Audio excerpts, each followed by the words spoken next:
Okay, so to utilize sky terrain, note that only units, so this unit here is not able to fly. They don't have wings on their movement type, so they can't move into sky terrain, so they're always going to move around the ground.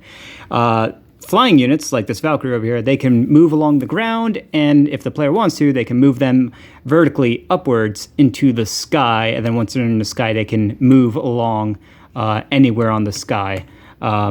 However they want, and they can even occupy the same vertical space.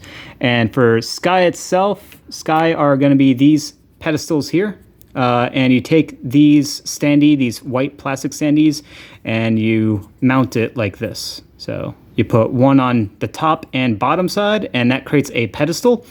It might be easier given these pieces. These are not the final pieces. The final pieces are meant to be clear plastic.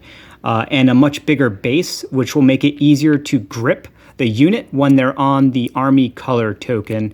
So it might be easier. So with this base is a little bit too small, it'll be a little awkward to grip and move it.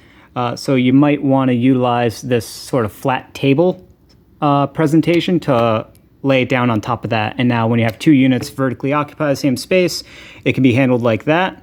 Otherwise, the proper way is gonna be like this. So you can have two units occupy the same space, just like that. So that's how sky terrain is meant to be used.